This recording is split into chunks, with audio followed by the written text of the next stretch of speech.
Hello everyone and welcome to this edition of Inside NPS. From Monterey, California, the nation's premier national security research university, I'm Alan Richmond. Welcome to the show.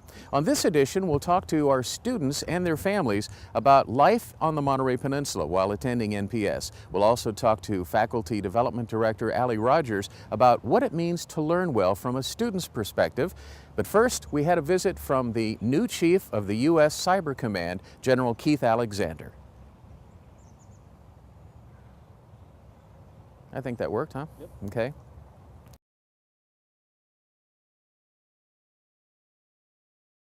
General Keith Alexander, director of the National Security Agency, has been confirmed to head a new military command that will be capable of launching attacks against enemy computer networks. The Pentagon Cyber Command will be located at Fort Meade, NSA's headquarters, to take advantage of that agency's expertise in penetrating adversaries' networks as well as defending the military's systems. The command, which will fall under the U.S. Strategic Command in Nebraska, is scheduled to be fully operational this month. Well, General, thank you very much for taking time to visit us here at the Naval Postgraduate School in Monterey, and especially taking time to appear on Inside NPS. Let's start off by talking about what is the U.S. Cyber Command? The National Security Agency, Central Security Service, is the Department of Defense's and the nation's signals intelligence and information assurance capability. They're the ones that collect intelligence, break codes, and they're the ones that make codes. If you go back to World War II, they were created out of the folks that helped break Enigma, Red, and Purple, and the folks that built our system, SIG-ABA and SIG-SALLY. So a huge collection capability for our country. Operates generally under the Intel Community Authorities, Title 50, as we say. U.S. Cyber Command is a Defense Department, a sub-unified command under STRATCOM, with the mission of doing our cyber-related missions, specifically to operate and defend our military networks, provide full spectrum operational capability, and one task, provide support to civilian authorities. Can you tell us what some of your goals are? I think the first and the most important goal is set up a viable cyber operational force for our Defense Department. And that's the capability to execute those missions that we talked about. And so in setting up U.S. Cyber Command, what we're actually doing is changing a number of key things, the way our military does cyberspace operations, our culture, our conduct, and our capability. So in shifting that, the focus is on the defense. How do we defend our networks? And my, I think, biggest contribution will be to help set up the staffs for U.S. Cyber Command and the subordinate commands, get the force we need, develop the doctrine, the tactics, the techniques and procedures under which we'll operate, train that force, and ensure that we can defend the military networks, those government networks that we might have to help defend, and those critical infrastructures we might have to help defend if tasked to. How important is research and continuing education for military leaders? I think it's always been important, will always be important. And that is, you have to look out to the future based on what you've done today and say, now what do we need for the good of the service, for the good of the nation? How does that service have to act? What can we do? How can we transform and make it better? You know, the countries that operate in some of these future areas, the best will be the future superpowers. In my experience, my personal assessment is the country that is able to dominate in cyberspace will be the next future superpower. I'd sure like that to be us. And so the folks that you graduate and other schools graduate have to be the students that we can use that help us to transform our ability to operate in cyberspace. What are some of the challenges in the way ahead for future commanders of cybersecurity, especially as it relates to homeland security issues? Well, I think it's perhaps the most important problem will come out of the concern of what's the military and the intelligence community doing in the network. So the solution is transparency. Transparency with the American people, with Congress, with the administration, so everybody knows exactly what we're doing and how we're doing it. I think that's the key issue that we've got to do.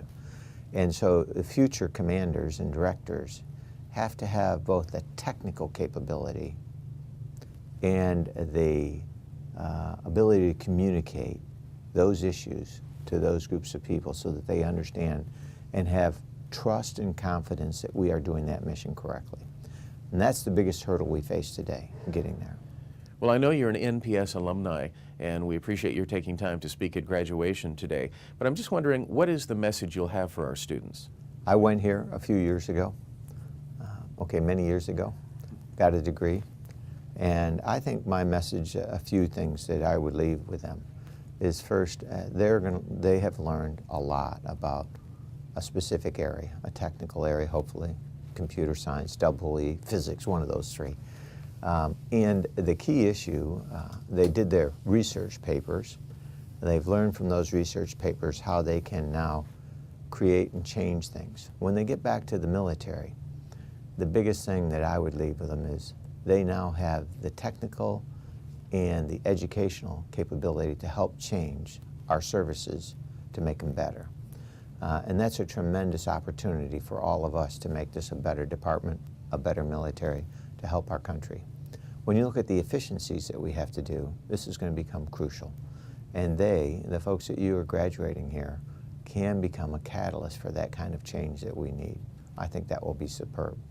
General, how do you think that NPS research efforts supports the warfighter?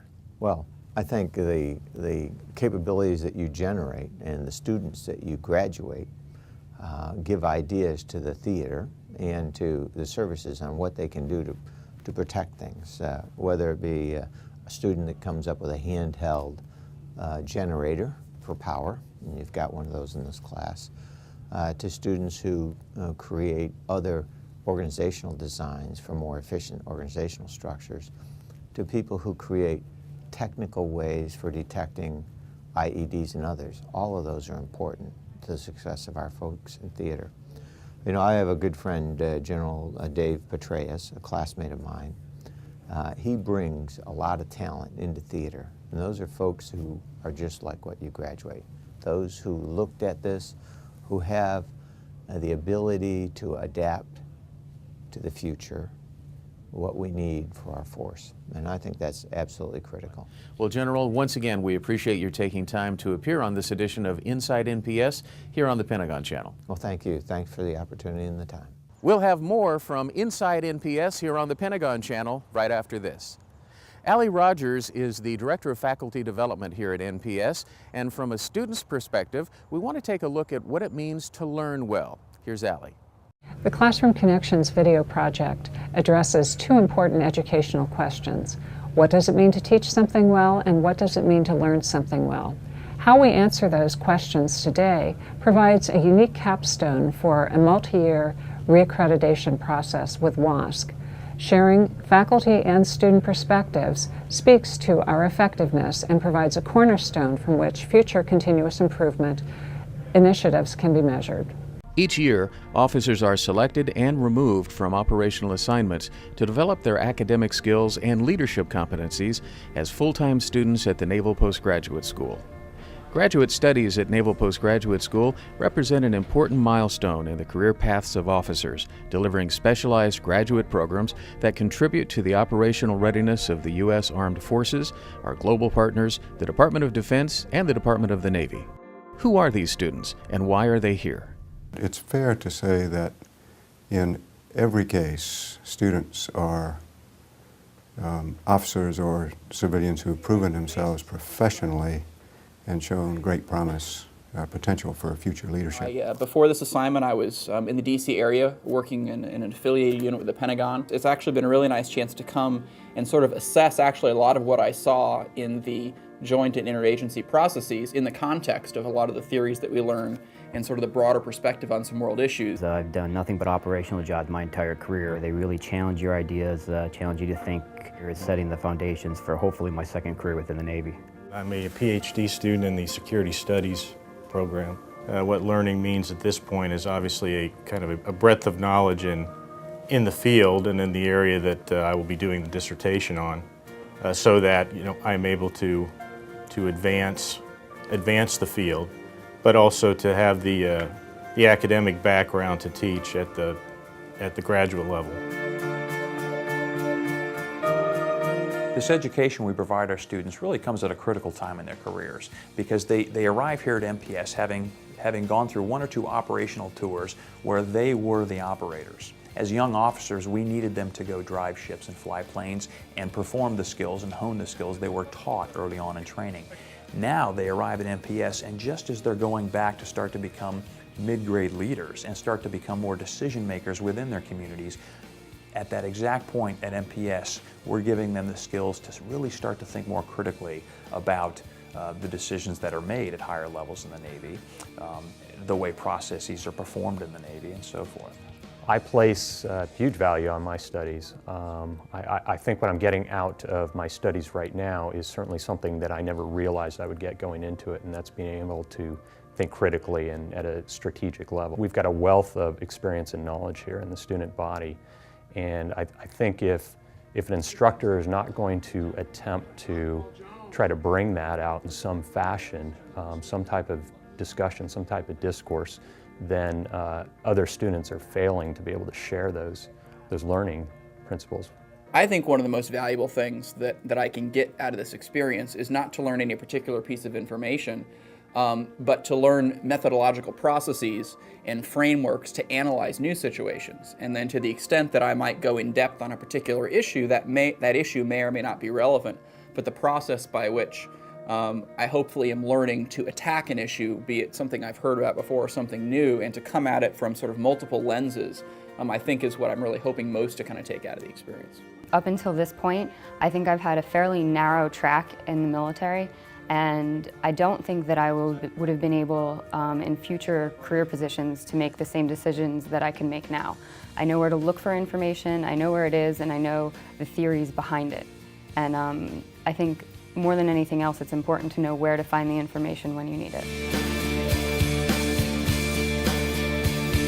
I feel more confident in my ability to actually be a good naval officer by just the knowledge that I have. I'm a surface warfare officer. I go back to sea on a ship.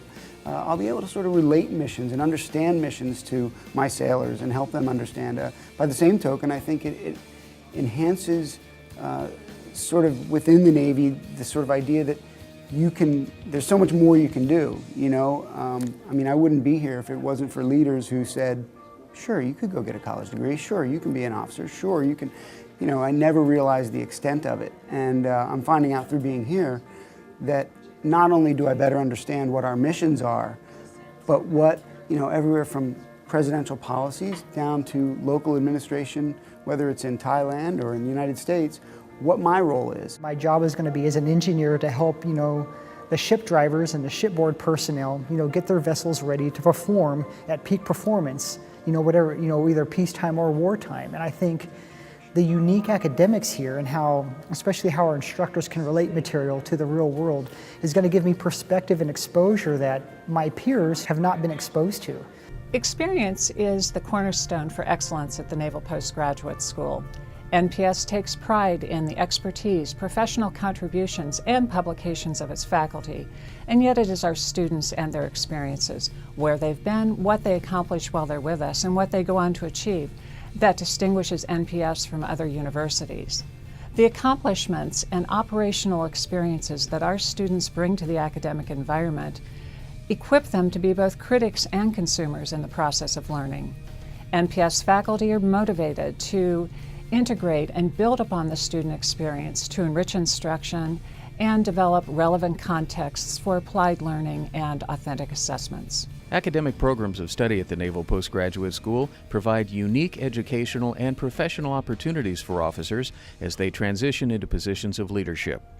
Study at the Naval Postgraduate School requires its students to apply and integrate knowledge with experience to bridge the theory-practice gap. There are many things that are technically easy that are organizationally difficult, but I think also just intellectually sometimes the way we problem solve in an operational setting can be fairly different from the way we problem solve when a professor hands us an exam. I'm asking them to give me answers in the academic setting that relate to problem-solving approaches that they would use in the operational world. It's also an opportunity to develop critical thinking skills at the graduate level, which is essential for leadership in the future.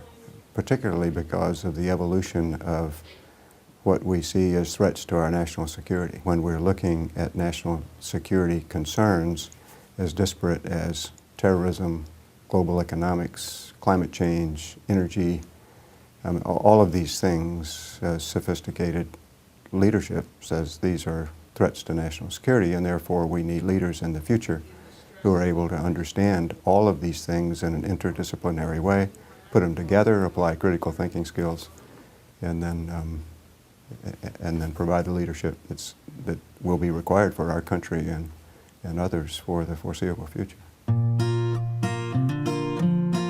I think I realized that there was applicability to all these things that we were learning.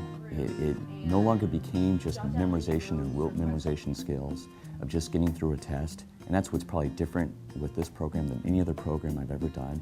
It also makes it harder. I'm a surface warfare officer, but I would like to become an engineering duty officer in the future. And I think all of the engineering classes that I've taken here have prepared me better for that type of job. Applying things that are becoming important in the big Navy as far as applying business decisions, business policies to improve the Navy and how we operate. Perspectives that I'm getting here are going to help me bring a fresh look at some of the issues dealing with financial management within the Department of Defense. If I can go to my next job and effectively apply some aspect of it in solving a problem or an issue that I'm going to face, I think I've learned it well, and this venue provides lots of opportunities for me to build up that toolbox, so to speak. I got really lucky in my class that came in, the 7 of us.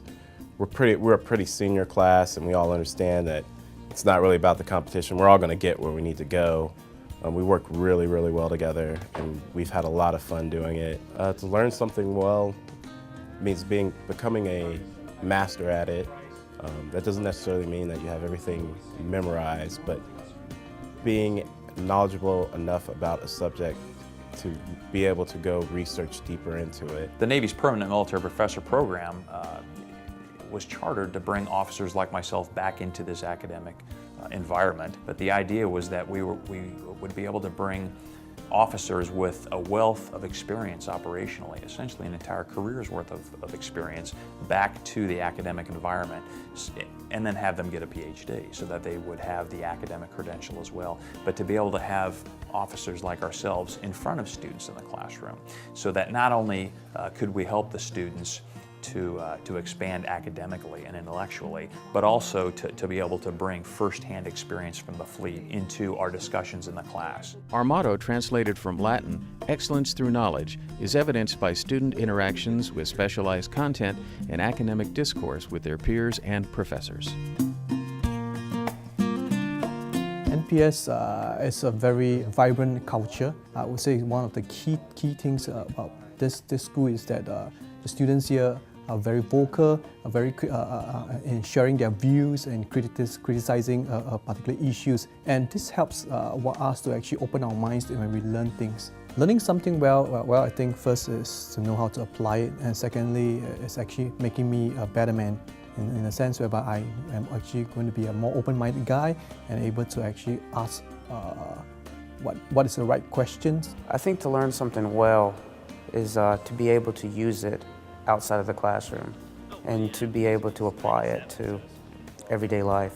Here I think the professors are a whole lot more willing to help you understand the material, and they work with you more, and they genuinely care whether you learn the material. For the first time in my career, I'm actually in a position where I may know things that other people may not, which doesn't happen a lot, at the lieutenant level or below. It seems to me that NPS is very aware that there are different ways to learn. They try to touch just about every single one of those.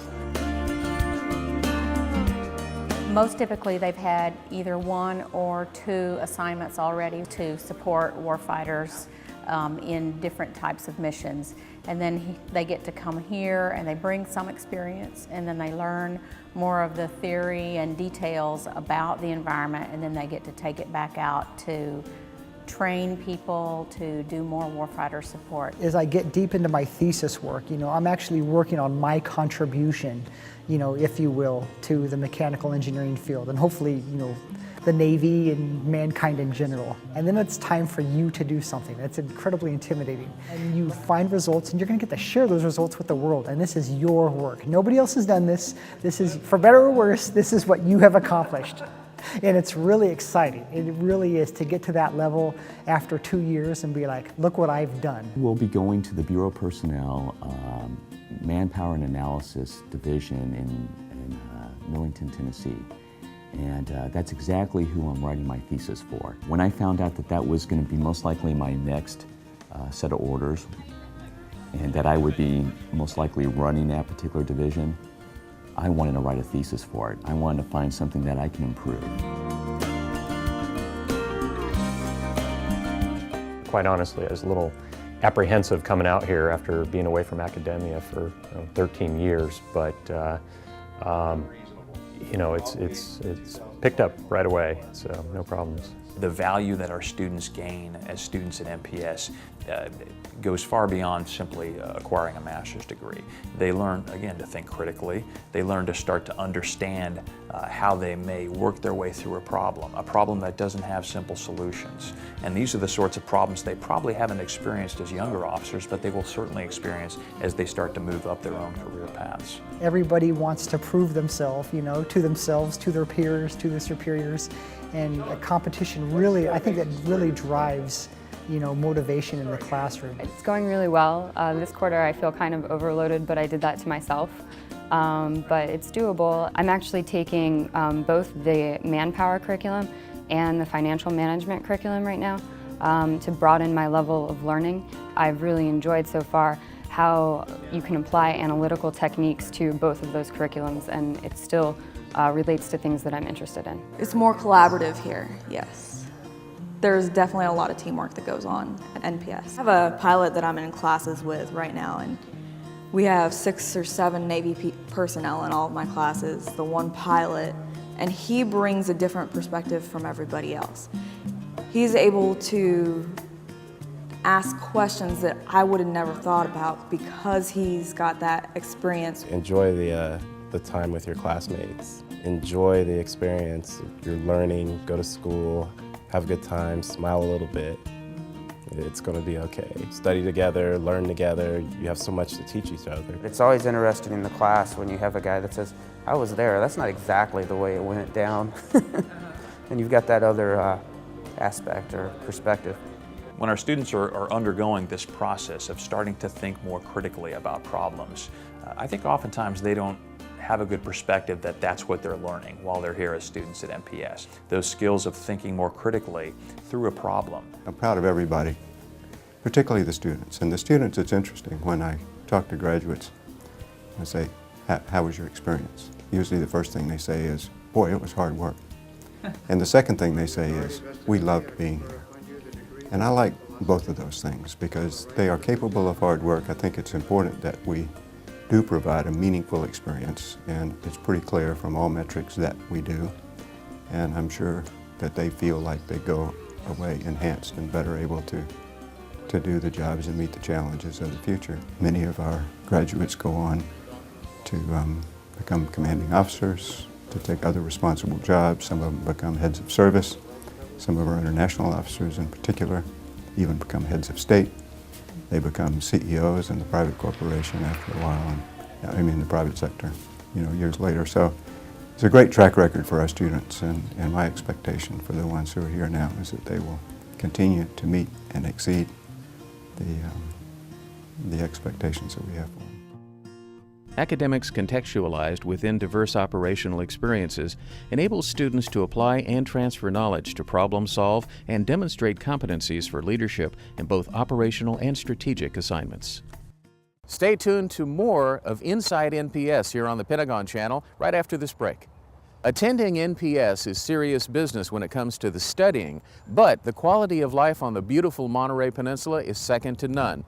Here's some testimony to that from one of our current students and his wife, Brian and Stephanie Phillips, and their family.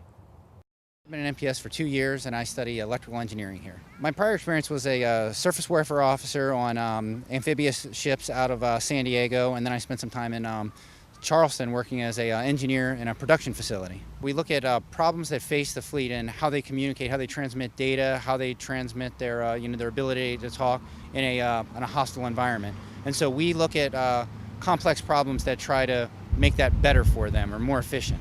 How do you think an NPS education will benefit your career long term? I think where it's really going to benefit me long term is that it's allowed me to decompose complex problems into problems that are easier and manageable, so that I'll be more effective as a leader in the future as the problems that we face get more complex as our rank increases. Tell us a little bit about where you go from here. You mentioned that your area of study here, but when you leave here, what do you think lies ahead for you? I think what lies ahead for me is I've transferred into a community called the Engineering Duty Officer community, so I'll spend a lot of time in Washington, D.C. and various facilities around the world looking at how we actually engineer systems. So, my next duty station will be in Washington, D.C., where I'll deal with contractors on multi-billion-dollar contracts, and I'll have to make acquisition decisions in collaboration with my team that will better serve the Navy. What do you like most about your time at NPS? What I've really enjoyed the most here on a personal level has been the time that I've been able to relax with my family and really reestablish those roots at home, whereas the demands of the job sometimes took me away prior to coming here. Here I've had a demanding curriculum, but at the same time I've had time to really be a dad and be a great husband to my wife. Best part is Brian's doesn't have the outside pressures of work, so it's great family time. I get up in the morning and I hit the gym because I've got 2 little kids, so I can get my workout in for the day, and then I come in and I go to class and study, and I treat it kind of like a 9-to-5 job, work those 8 to 4 hours, and then after that I'm home with my family, and then generally that leaves me enough time on the weekend where I can enjoy pretty much the entire weekend, and unless I have a test coming up the next week or something like that. It's just a great experience that we've learned so much as a family. We've traveled. There's San Francisco, a couple hours away, Big Sur, Hearst Castle. There's plenty of hiking in the area. The beaches are very dog friendly, so we really enjoy that. It's just a great place to live. I would absolutely recommend coming here because it's a great time out from the regular rigors of your career while bettering yourself and giving you family time. Well, special thanks to Brian and Stephanie and their beautiful children and the dogs as well, talking about life at NPS and the beautiful Monterey Peninsula. Indeed, it is one of the most spectacular places in the world. We hope you get a chance to visit soon. That's it for this edition of Inside NPS. I'm your host, Alan Richmond. We'll see you next time right here on the Pentagon Channel.